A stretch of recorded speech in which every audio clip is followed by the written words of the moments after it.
drapes, basic surgical equipment. There are a lot of procedures that we couldn't perform because we didn't have access to that equipment. And as a result, patients suffered because we couldn't provide them with procedures or services that we could have provided for them here in America. Dr. Irfan Galaria, we have to end the conversation here, but we're going to continue online at democracynow.org. People can hear and watch our web exclusive. Dr. Galaria is a plastic and reconstructive surgeon.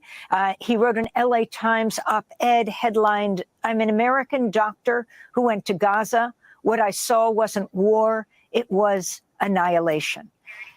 That does it for our show. Happy belated birthday to Neil Shibata.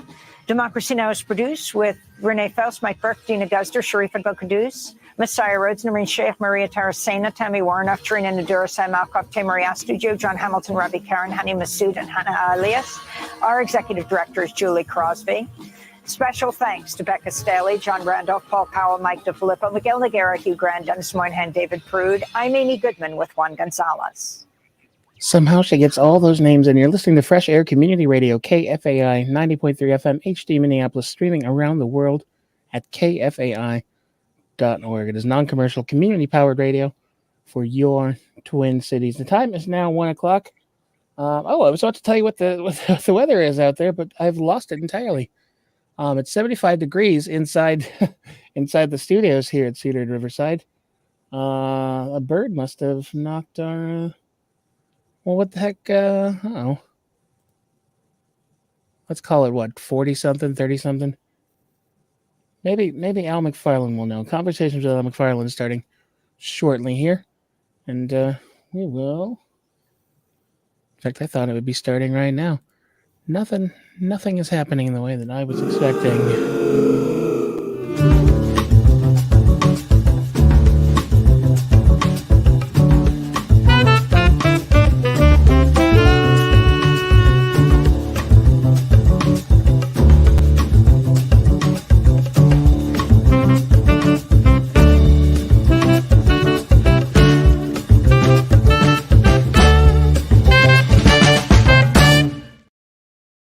I'm Al McFarlane. You're listening to The Conversation with Al McFarlane. I'm glad to be here.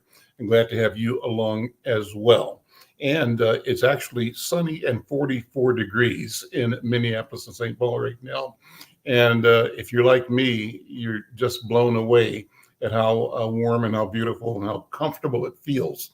And though we have feelings for all of our people that are in the cold business and the snow business, they're losing money big time right now.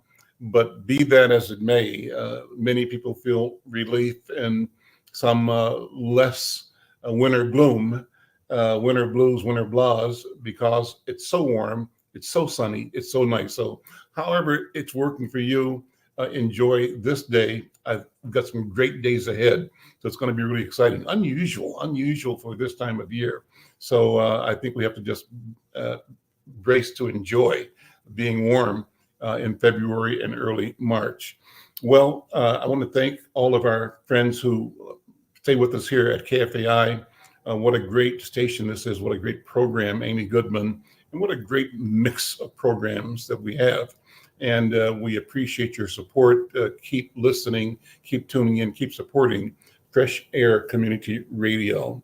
I want to also thank all of you who have been following the conversation with Al McFarlane across our social media platforms. You know, we stream on Twitter, on Facebook for Al McFarlane.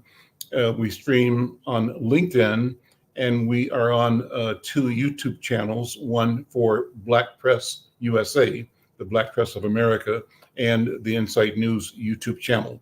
We pay particular attention to the Insight News YouTube channel because we're inviting and encouraging people to become subscribers to the channel. We want to grow it. We're happy to announce that we've crossed our 600 subscriber count in the past few days. Our target now is 1,000. And if you're not a subscriber, tell somebody,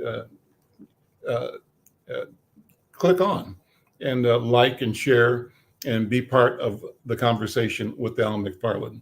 Well, Speaking of what our plans are, we've got some great things ahead for you as well. Um, so tomorrow, we're having members of the organization that presents the Minnesota Cuban Film Festival. My friends Franklin Corvelo and Greg Clave will be here talking about this year's Cuban Film Festival. You don't want to miss the program. It's online tomorrow. It's the online edition at Insight News YouTube channel. But tune in, click on, and enjoy a great conversation about the upcoming Cuban Film Festival. Thursday is going to be a book chat with our Insight News books and book review editor, W.D. Foster Graham. He's interviewing James Darnell Johnson, a Minnesota author. Great interview. You're going to enjoy it. And then on Friday, we're having Anissa Keys, who's an entrepreneur and a healer. She's created a healing business therapy company here in 3 locations in Twin Cities. She's like going like on fire. So we'll have a conversation with her about healing, about therapy, about how we continue to move towards well-being, towards health, towards being healed, and towards being healers in our daily walk.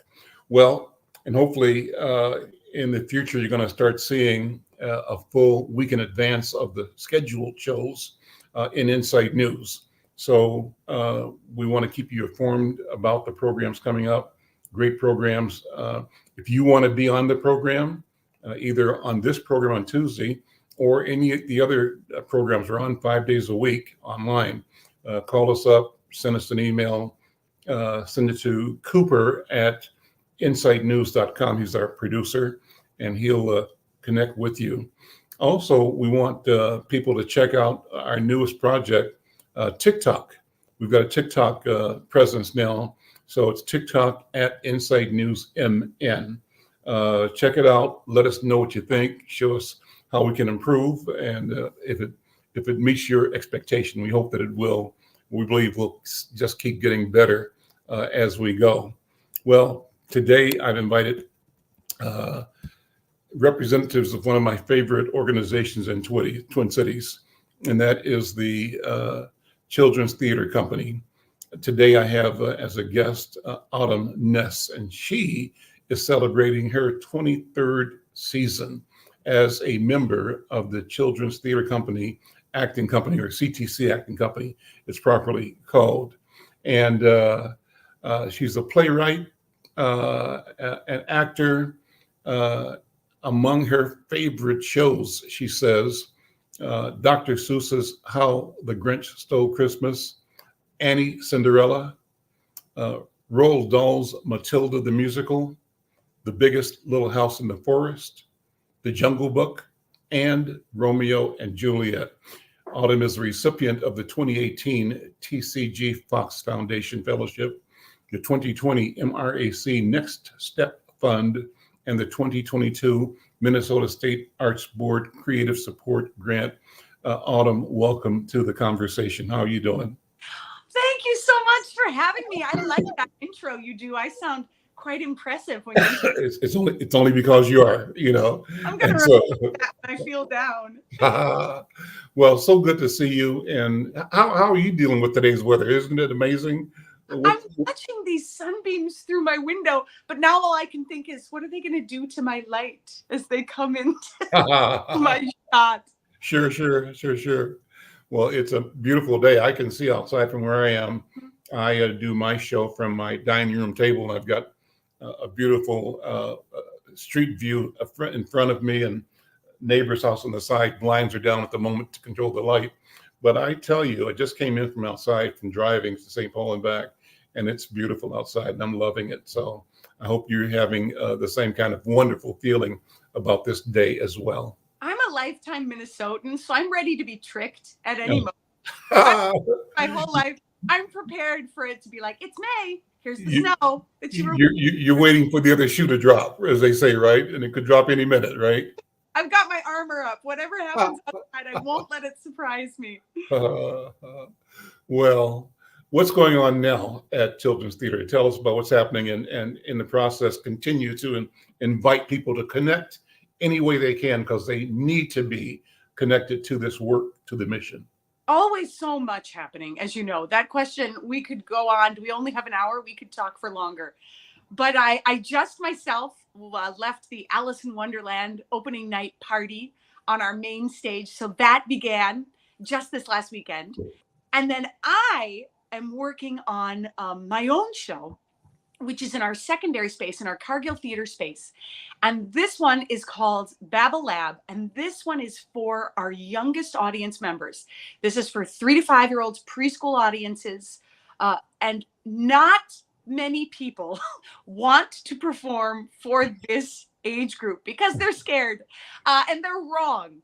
This is my favorite age group to perform for and to create for, because not only are they honest and come as you are and open and imaginative and ready to talk back and tell you what your character should do and where you should go and what's behind you and what they had for breakfast, but they're also our future theater goers, story makers, imagination makers. So we love to get them in for what's most likely their first theatrical experience, almost all of them. We want to get them in, show them that the theater is not a frightening place. Anywhere new can be frightening when you're 3 years old and it's big and you're tiny, and there's adults and different lighting and different sounds. We want to get them in. We have done years and years and years of research on how you welcome in a group this young and make them have a positive experience with their first live art piece. So what we do is, first of all, you have to rethink everything from their angle, from their point of view. So how are we going to sit? How are we going to be able to see?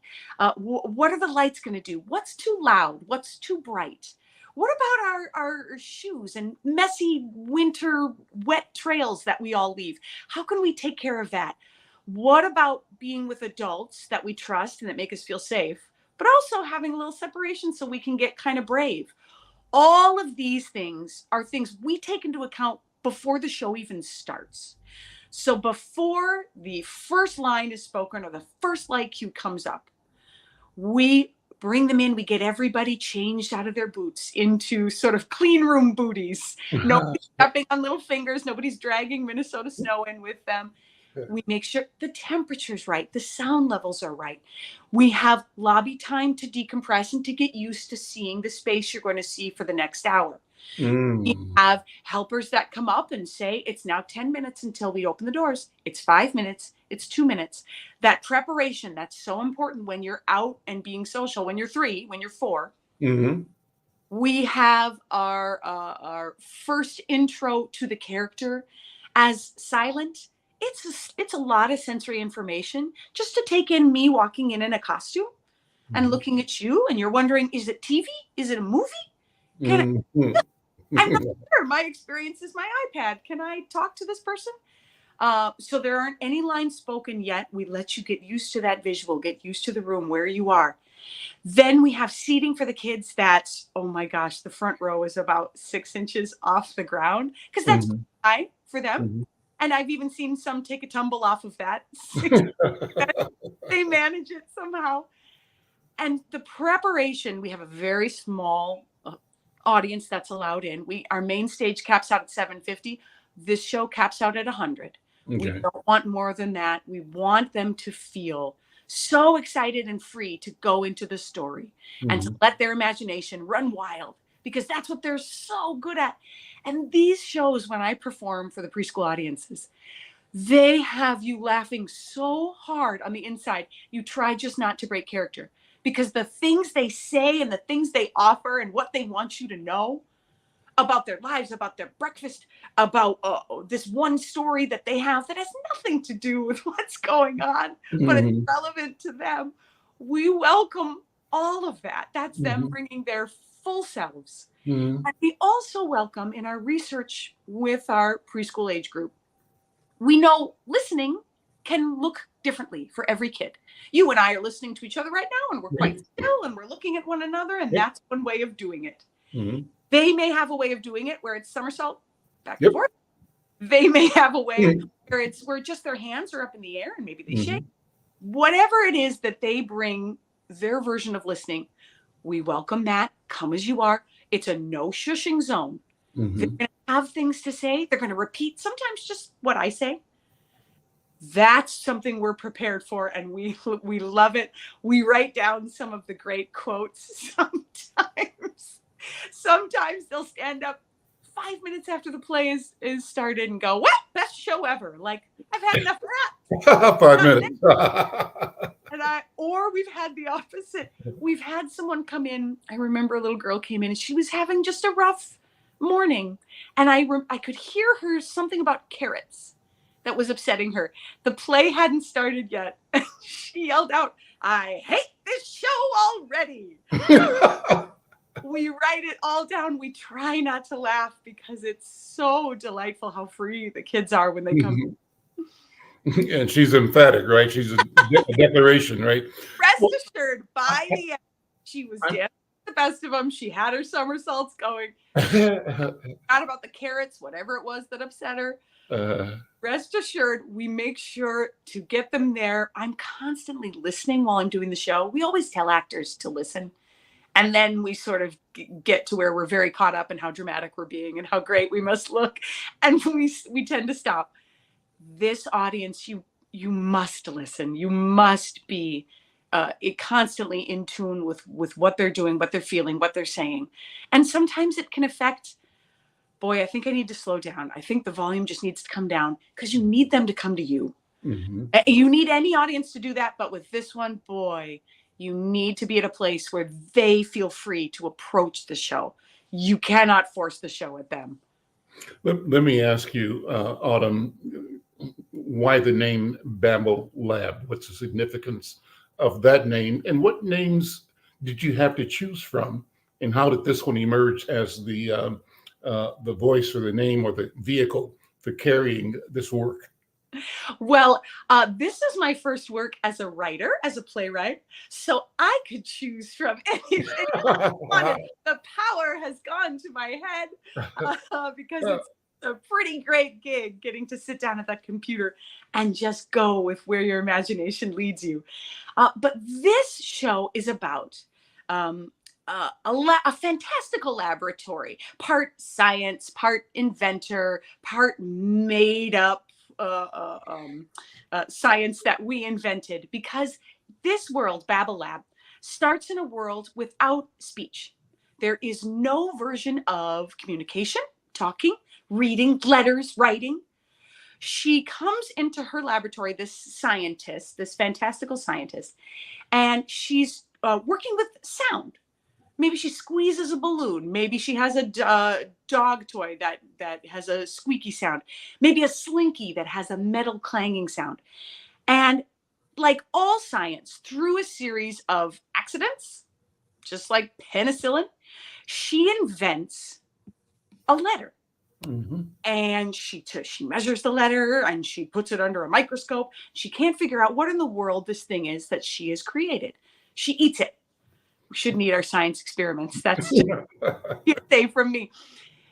And she discovers she can speak. Well, what happens when we open our mouths?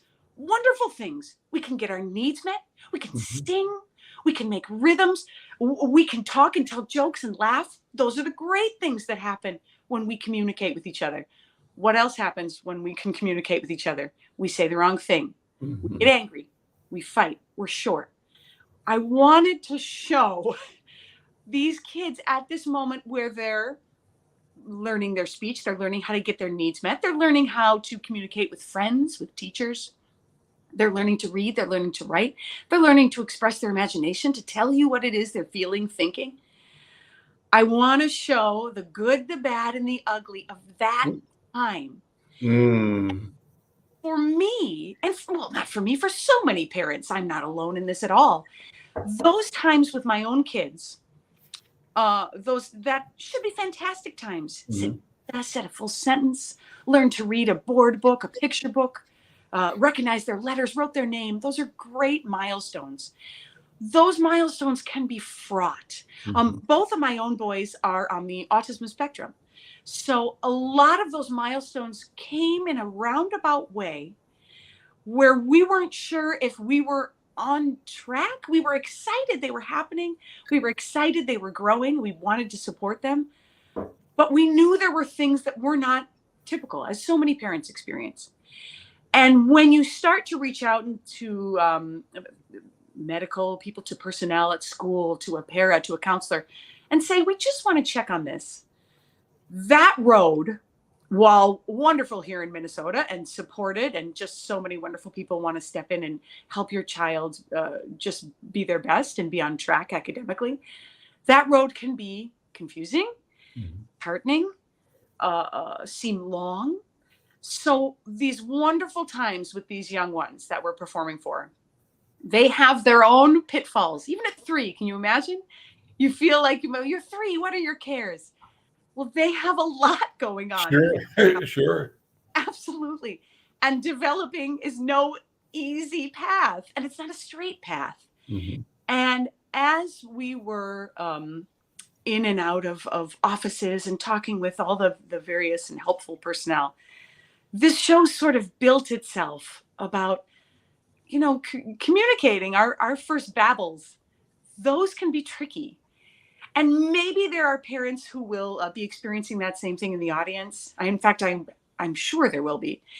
And it'll go right over that aspect, right over a 3-4-year-old's head.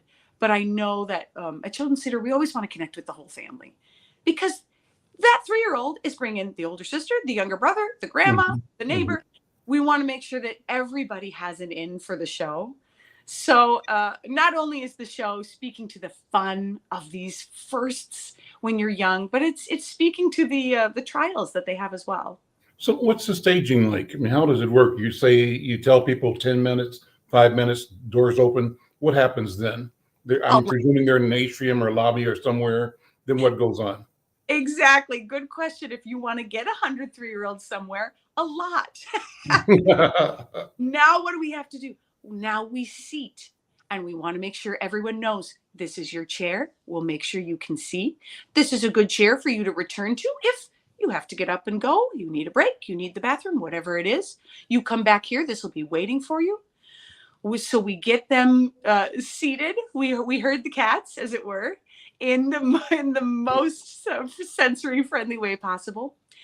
And then our staging, we want to make sure is never overwhelming. If I'm standing over you, looming over you as an actor, if I'm moving too quickly so that you can't keep up, catch up, we want to make sure we're checking in our movement and the flow of the story and the flow of what's happening on stage, so that we can always make sure our youngest audience members, who it's for, are keeping up and are also gaining confidence as they watch the story and they go, I get it. I get the world. I think I'm going to yell out now. I think I know what's happening.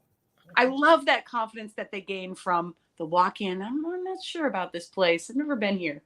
To like, hey, lady, it's behind you. And then we have an element in Babble Lab, which is new for me. I think it's new at Children's Theater, which is we have interactive imagination or animation, and interactive animation happening as I learn to speak. So as I'm learning that I can sing and I can say ba fa ba fa ba fa as loud as I want, and I can shout and I can jump. We have an animator who's come in, and we have screens behind me that can show. Out of my mouth comes ba, ba, ba, ba. And maybe if I say it really, really long, it grows into a great big giant bubble and I have to pop it. And maybe if I say it really fast, it fills up the screen and the screen suddenly goes completely white with all the letters and the words that I've said. Maybe it spins and I get dizzy. Maybe it turns into a tree that grows out of letters and I can blow the leaves off. So that's been a really, for me as an actor, a wonderful challenge to learn.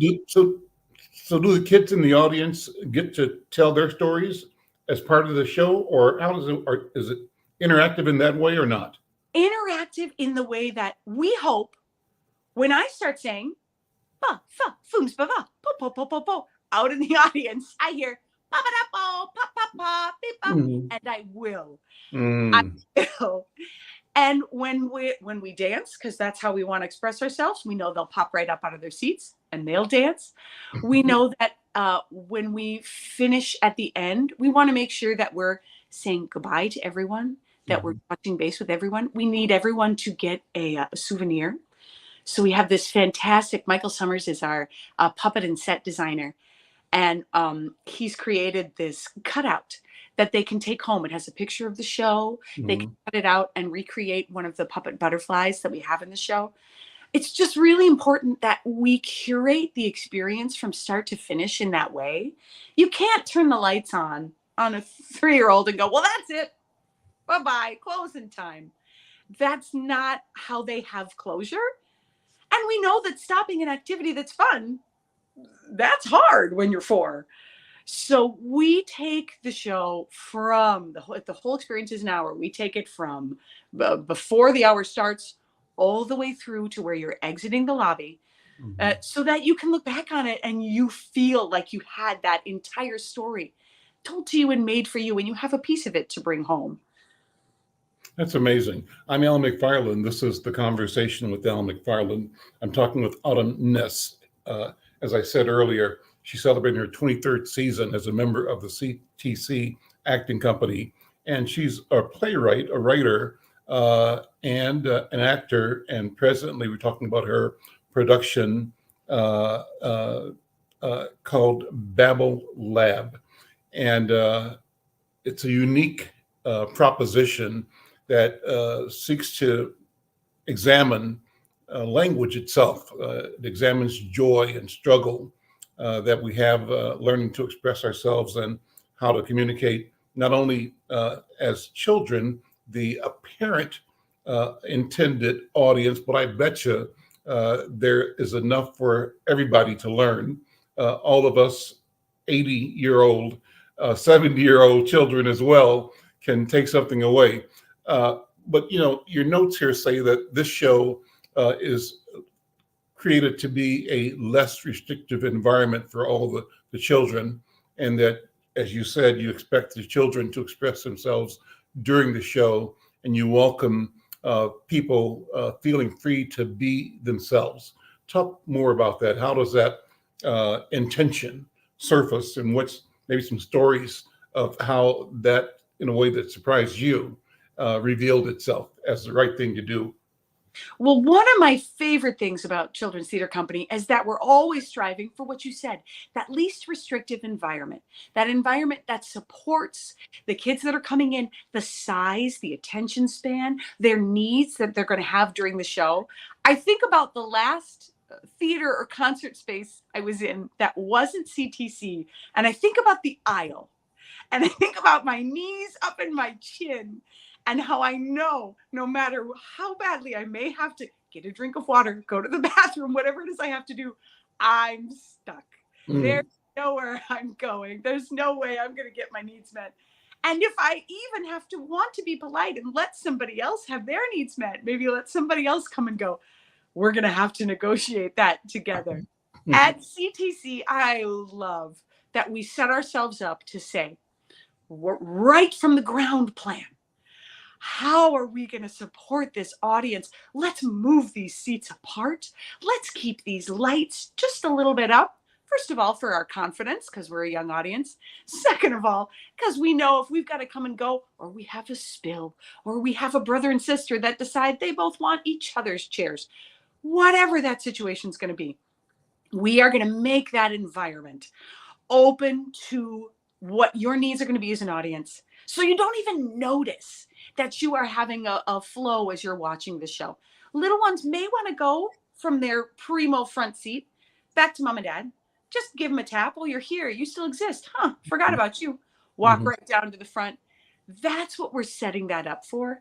And we're also setting them up to know that how they are going to behave, how they are going to express themselves, standing, sitting, talking, whatever it is, they are welcome to do that.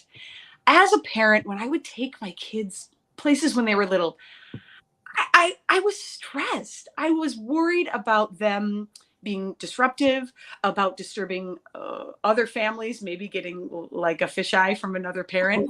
Right. Why can't you all just be quiet like a nice audience member, participant? We want the parents as well. And we say this before they come, and we want them to feel in what we've set up. Mm-hmm. You come as well and let your child be brave and be as they are. There's a little bit of method behind saying before the show. Mm-hmm. Parents, you can sit separate. You go ahead and you can sit in the back. There's a chair for you there. And as a parent, sometimes you get very reluctant. Oh, I don't know how they'll take it. I don't what if they really misbehave and everybody turns to me. You're right. We have those stresses ourselves as confident adults who know how to go out and be in the world. Sure. We want to protect those parents too, Mm-hmm. in setup and what we've given them. It's so that they can spend an hour watching their child and watching their child delight and maybe experience something with a confidence the parent didn't expect. Mm-hmm. I as you're just talking there, I'm remembering, and I can visualize 100 anxious parents, each one of them playing the same story in her or his mind, and that is my son or daughter going to be cool, or is this going to be the meltdown? Right? Is this the meltdown moment? And you don't want to be the parent of the meltdown. And then when it happens, you think maybe they won't know it's my kid. All right. I had in my previous preschool show, I've done shows for this audience at Children's Theater before. And my own kids were that age, and they came to the show. And sure enough, just what I thought, I kind of hope this doesn't happen, happened. My youngest was up, bouncing, sort of talking and singing in a way that he was experiencing the show. Mm-hmm. But in the back of my head, I'm thinking, okay, maybe don't reveal that you're mine. Oh, he turned proud as can be. He turns to me up on stage. Hey, Mom. I'm good. I'm holding puppets. I'm turning the set. I'm keeping the show going. And my son outed me. My anxious one. He turned, "Hey, Mom," and I got a great laugh from the audience. They all it worked. That's amazing. That's wonderful. Let's talk about your career, your development, and how you came to the arts and to theater and to writing. You said you're a native of Minnesota, lifelong Minnesota? I was in Children's Theater Company shows since I was 8 years old. That 23 years that you read off, that seems so long, I know. That's only as a grown-up. I was there when I was a student, which absolutely was the first place that I saw a play. That ignited so much love for the arts in me. And also ignited a little cockiness where I said, well, I can do that. Up there. All right. Parents found it in their busy schedule to direct, because it's no joke to drive your kid to an activity that's going to become their life. Found it in their schedule, found it in their hearts to take me in for an audition. I had my first audition at Children's Theater Company, and my first audition anywhere, in the room in the dance studio where I'm rehearsing right now. So that's a very small circle for my life. Yeah. But wonderful. And I remember they gave us each, it was for Hansel and Gretel, they gave us each a piece of a script to read out, just to see how we did. Were we loud? Were we animated? Did we get shy? Did we get stage fright? And they handed me the script, and I thought, oh, no, this isn't what you want to see. Hansel and Gretel is a very scary play. You need to see if I can be very scared. I'll help out this poor director and these producers who just don't know what it is they want. I'm an 8-year-old. Now, you're thinking this, or you're telling them this? I'm thinking this. Thinking it, okay. I'm an 8-year-old wisdom. Yeah. I'm thinking, I know what to do. So they called my name, Autumn, it's your turn. And I came up and I held the script in my hand, and I held the script in my hand, and I ignored it. And I opened my mouth and I screamed as loud as I could, as long as I could, to show that I knew this was a scary play and I could handle it. I showed the audience. We were terrified. The whole table, the director, the choreographer, all the people sitting at that adjudicator station burst out laughing. And I got so mad. I thought, how dare you? I have showed you I have the capacity. Oh, boy. boy, you all don't know what you missed out on. And I had a big chip on my shoulder the rest of the audition. I think I read the script, but I think I read it like, I'll deign to read this, but you all don't.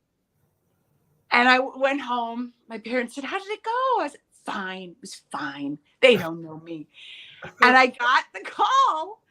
Yes, we'd like her to come in and do the role. She's got the show. It's my very first play. And I like to think, if nothing else, I was memorable. And all the kids they saw that day, they thought, let's cast that weird one that just shrieked and screamed. Let's see how that goes. If nothing else, we'll have stories to tell at the end of our workday. Well, I love this, so you were really, in your 8-year-old mind, super intentional. You knew what you were doing. So here's what that reminds me of. Okay, so like I had, when my kids were like 8 and 9 years old, or 8 and maybe 4, older, younger daughters here at the house, and I think everything would be cool all day until they came home from school. And when they got up from school, the energy level in the house went from 0 to 9 the minute they walked in, right? And so it's like, here's the regular sound. And they walk in the door for the rest of the evening, right? And so one day, one of the kids, the younger of the two, had something she wanted, demanded, wanted to happen, had to happen right now. You can't do anything else. This is done. You got to resolve this. And she took it beyond the regular 10 level to level 13, right? And so what poor parent does in exasperation and desperation, and even without thinking, yeah, sure. You give them what they want just to get a break, right? And so I did, and I don't remember what the want was, and walked around the corner and came back, but I saw the kid, the 4-year-old, saying, okay, I got that. What's next? I said, oh, snap. Really? That's what we're doing? And so that reminded me of your intention, your intense intention in declaring yourself and raising your version of what it means to be in a scary play. I don't know. What do you think about that? You had girls. I had boys in the house. I have boys in the house. You don't think boys can do exactly the same thing, right? They're supposed to be they come home and they're supposed to dude it out and be chill. No, boys can do the exact same thing. I feel that exactly. But I think when you're young, a day, a week, that's like a percentage of your life. Yeah. Me, a day, a week, that's not so much. That's not so significant. When you're young like that, every moment, an hour, it means so much. Mm-hmm. And they have a word for it now. They call it big feelings. What you called it, throwing a fit or being naughty. Yeah, right. We call it now big feelings. And I hear that with my grandson. That mindset of how important, of how long I've had to wait for this percentage of my life, or if I do now, it's, we're, as parents, we get exasperated. Of course, we're human, but when you're in a quiet moment and when you're in a calm moment, you can take a step back and go, okay, actually for you, this actually is kind of a big deal. Yeah. At your age. Amazing. So you grew up in North, South, St. Paul, Twin Cities, or somewhere else? I've been in Stillwater for 10 years. Okay. I had one son. I was pregnant with my second. We had to move. You can't have a baby in another room with an older kid. Mm-hmm. And as we were searching for a place to live, maybe a backyard, maybe we could have a dog, we kept going further and further out from the metro. 2nd-tier suburb, 3rd-tier suburb. And I'm going, okay, the drive's getting longer and longer, right. But we still do it. Yeah. And my husband and I had always loved Stillwater. You felt so removed from your day. Mm-hmm. And you felt like you were sort of on a day trip. You were on a staycation all the time. And we said, what if we just went for it? Mm-hmm. And that was about 10 years ago. Mm-hmm. So we have, I'm in Minneapolis every day, twice a day, a morning show for student groups or matinee groups. Mm-hmm. And each show for the public, which sounds like, oh, you spend half your life in the car. Well, as a parent, you spend half your life in the car anyway. Mm-hmm. They got to, when they get home, they've got places they've got to go and things they've got to do right now. Got to do it. So my husband works with me. We've had the same job as company actors at Children's Theater this entire 23 years. Oh, wow. Okay. Yes, most people don't work with their spouse in that way, that length of time. Thank you for any props for spouses working together, living together. We're doing the thing. Yeah. And that is actually that drive, that Minneapolis to Stillwater, has really become either a decompression time on the way home. You don't walk into the house and you're still at work and you're still ironing things out, sending last email, sending last text. That's all done. It's not still fresh in your mind. You have sort of done that transition while you've been in the car. And on the way to, you gear up, you chat, maybe you run a scene, maybe you run lines, maybe you have breakfast, whatever it is. You have that time, we've discovered, to get some adult conversation. And sometimes it might be the only day he and I see each other, or to just get yourself geared up or chilled out at the end of the day. So it's been a really wonderful sort of gift, that gift of time. There's a few days every winter where Stillwater to Minneapolis, that could be 3 hours. That could be daunting and white knuckle through. Little icy roads. Yeah, sure. But it's only a few times. And it's only a couple times a year. And we just really love. That's great. The space for our kids to be a little bit separate from what mom and dad do, because the arts as a job is all encompassing. It isn't 9 to 5. It isn't clock out either with your brain or with your time. It's a piece of you is always with it. And when we have just the separation of the distance, we're able to remind ourselves, okay, you've done that work for the day. You've spun out on that problem, or you've put forward as much as you can. Let's be here now. Let's attend to the things here. And sometimes just the distance on the map can be enough to set our heads straight when it's time to be with family. I'm just vibing so much with everything you say, because what your story does is remind me of parts of my life, and I love that. As you're talking about working as a family, my wife and I work together as well, owning our business, and we have from the very beginning. So it's been the two of us from the very beginning. And that idea of driving, at one point in time, our office was over on University Avenue in St. Paul in a Vietnamese shopping center. It was a retail space that we had for publishing our newspaper. But I remember sometimes the act of driving from North Minneapolis to St. Paul, be 12, 15-minute ride, depending on the rush hour stuff. We put on Robin Harris or Paul Mooney. I don't know if you know either of those. Those are major Black comedians, right? That had massive social commentary. But we'd be driving up and down the road just laughing our guts out. And the beauty of it was, these were times when the business was really tough, and we didn't know if today'd be our last day or not, or if the lights would be turned off or equipment repossessed or whatever. That's how difficult it was being in our own business. And we got to where we said we have to figure out a way to get through this without feeling wiped out and washed out. And the drive, that's what I was relating to, the drive from home to there and from there to home, and having comedy or music, but usually it was Robin Harris or Paul Mooney, and laughing, because it reminded us of how absurd the whole thing was in the first place, right? And you may as well laugh at this and get up and try it again tomorrow. So it's kind of my story that lets me relate to what you're saying. But that's wonderful to hear that you and your husband have been able to work together for that length of time at Children's Theater. That's an awesome thing.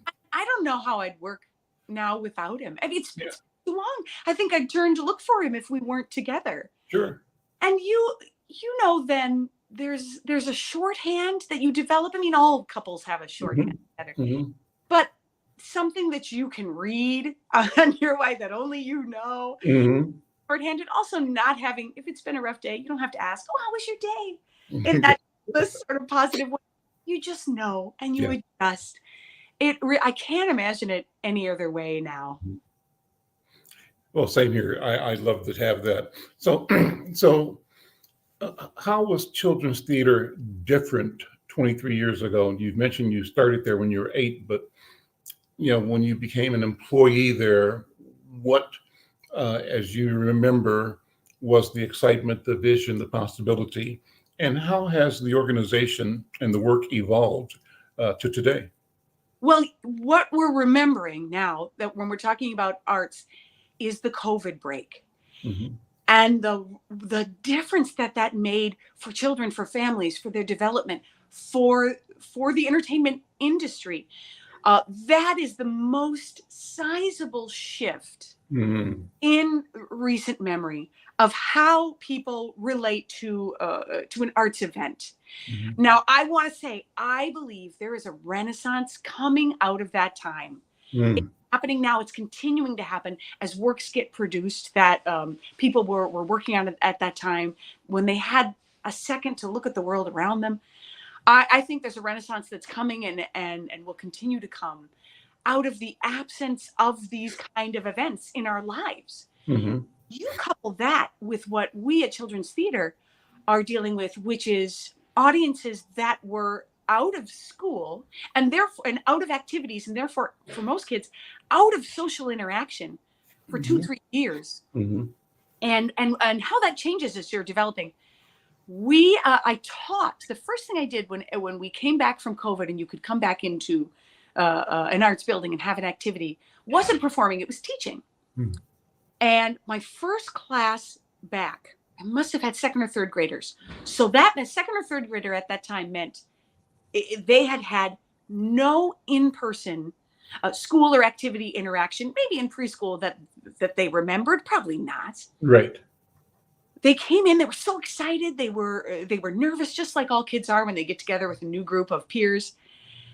We did the first activity, and in a theater class, you don't really stand in line when you're doing games and activities. Everybody kind of sits in an audience clump on the floor, and you watch people do their performance or play their character, whatever it is that we're building towards. And after the first kid went, I said, "That's awesome. Great imagination on that. Does anyone else have a thought about what they just saw?" And every kid that hadn't just gone raised their hand and said, I didn't get to try it. I didn't get to go. They had lost building blocks that told them we were all going to take turns. We were all going to get to participate.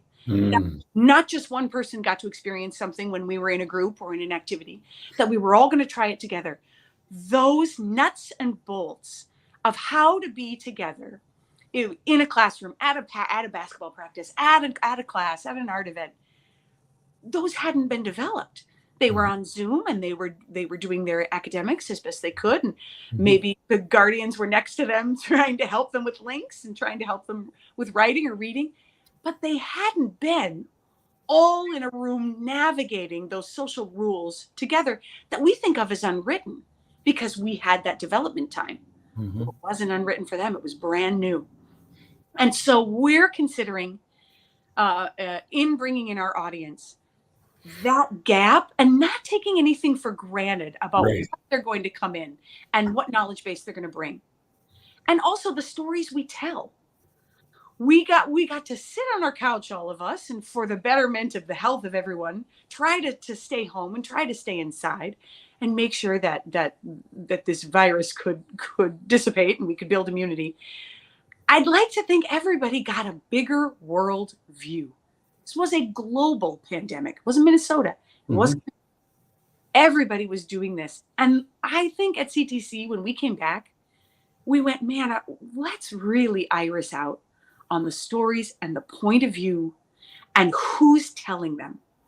And who's telling them, and then who's writing them, and then who's directing them. Because if a story is global, and then the lens that you take it through is something that you've seen or that has been done, that story's not really getting its blinders off. That story's then getting boiled down. So we got so ambitious while we were away in the best possible way. I hope all artists did. I believe we did. We got ambitious to tell the biggest story, to involve as many people as possible, and then to listen. We were all in houses together with our family for years. I hope we all became better listeners. And I hope as organizations, we became better listeners and we learned how to step back and how to let another voice come in. I'm Al McFarlane. This is The Conversation with Al McFarlane. My guest, Autumn Ness. She's a performer, writer of the project, the play, Babel Lab. It's currently being presented right at March 9th, we kick off. That's when kick off. What's the run date for that? March 9th to what? We run March 9th for a month. And on our website, childrenstheater.org, you will see a public performances available that you can buy tickets for. But what you don't see that I want to make people know is available is that we have a school shows, morning weekday matinee shows for homeschool group, preschool collectives, daycare groups, for whatever your classroom group social situation is, maybe a mom's group where you get together. We have those morning shows that are not listed in the tickets, but that are available for exactly those kind of groups. And those are really fun because you're bringing in your class to meet up then and see the show with like-minded, like-aged classes or daycare groups or moms groups, whatever it might be. And then you get to really widen your view and watch them take off and enjoy it together. And those morning shows are where we've got, we can have as many as like 75 preschoolers. Wow. Yes, wow. Yeah. Raring to be entertained. And then there's just me. It's a solo performance. So I need my Wheaties and my vitamins and maybe my espresso just to make sure I'm ready to receive them. It's worth checking out the website for those tickets. And if you're thinking, we don't want to go on the weekend, we have those morning matinees as well. During the week. I'm Al McFarlane. This is The Conversation with Al McFarlane. Again, I'm talking to Autumn Ness. She's the writer of Babel Lab, running from March 9th through April 14th at CTC, Children's Theater Company. And we'll keep giving you information so you can find out how you can attend individually or as a group. There are many, many opportunities. This is such a great conversation. Autumn, thank you for being here. You know, I wanted to key in on your thought that you believe we're at a point of a renaissance, and that renaissance is informed by this global experience of COVID-19, the global pandemic. I would submit that is also aggravated by and equally influenced by George Floyd as a phenomenon that had a global resonance. And so as you anticipate this idea of renaissance, what are you imagining will be the fruit of that? Where will it show up in music, in theater, in crafts, in the visual arts, in the performing arts? What do you see? And do you see that in yourself as an artist? And then having acknowledged that, do you have an assessment or a thought of how it might be appearing in other human beings as well? I think you're going to see, first and foremost, new voices. Whether those new voices are finally being allowed to step forward and to have their moment, or whether they themselves weren't sure they were ready and they have been propelled to speak, to write music, to write stories, to write plays, to write books, to perform. So let's stop there. And why is there a sense that they were not allowed to, or were prevented either through internal or external pressure, that what they could produce wasn't acknowledged or wasn't received, or what do you think? I think absolutely. I think there are going to be organizations that maybe wanted to keep subscribers happy, and they wanted to present what they knew would fulfill their mission, but would also bring people in. Risks are hard to take in an arts organization. And now we are seeing arts organizations say, what are we doing if we don't risk? Mm-hmm. And you're seeing artists say, what am I doing if I am the person holding myself back? Maybe because I don't see myself reflected, maybe because I'm sure anyone will listen or care or relate, but you're going to have organizationally and individually, you're going to have people now pushing forward, making a change. New artists are going to come forward. And it's so hard to give attention when we go out as audience members. We're going to spend money, we're going to spend time, we're going to get a babysitter. It's hard to give the new our money, our time, our attention.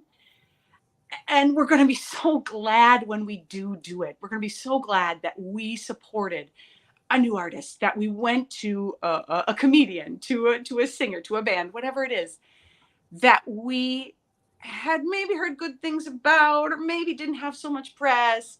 We weren't familiar.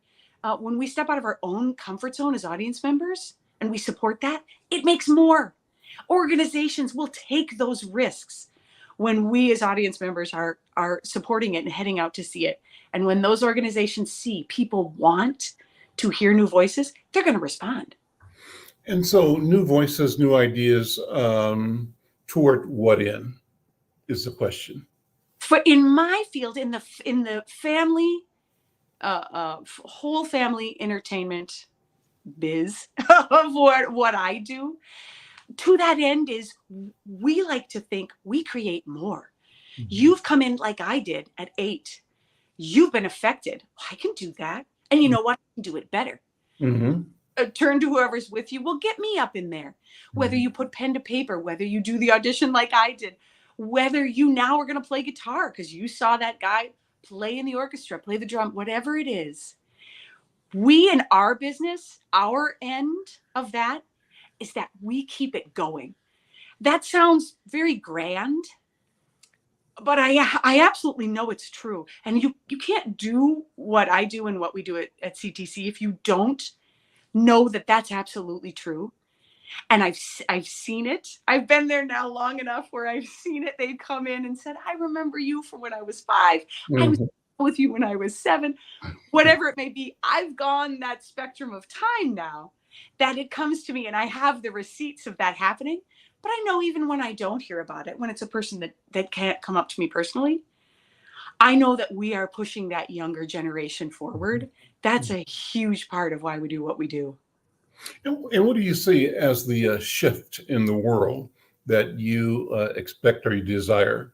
I always sort of have viewed artists as angels, I guess, and people with a sort of sense of a glimpse of the divine and a willingness or a compulsion, an assignment to deliver a message, to deliver a viewpoint, to deliver an analysis or a feeling that will serve as a education, a learning, an experiencing opportunity for community, right? So I think artists have that special role.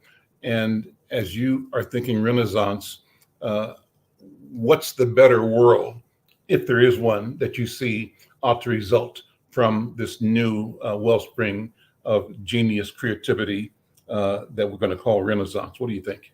Again, from my standpoint, at CTC, working with these family audiences, I think we are assuming capacity greater. We are assuming a capability of an emotional capacity. That means these scripts don't need to pander. They don't need to talk down. The scripts that we seek and the stories we seek coming out of this time, they are strong. They speak directly to experiences that we know kids have. Somehow, somewhere, there became an assumption that childhood, maybe it's because adults talk a lot, and when we look back on it, we think it was simple or straightforward, instead of thinking how complex it is to be a young person. When we choose our stories at CTC moving forward, we assume the greatest emotional capacity, and we want to pick stories that do not simplify what it is to be a young person, whatever your individual experience is growing up, getting from birth to this grown-up world.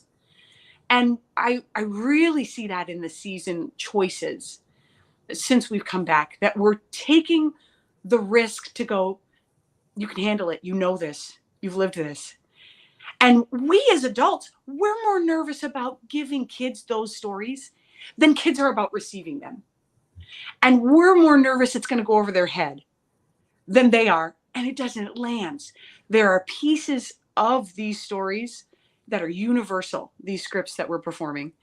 And we talked about it when the preschool mom comes in. Guess what?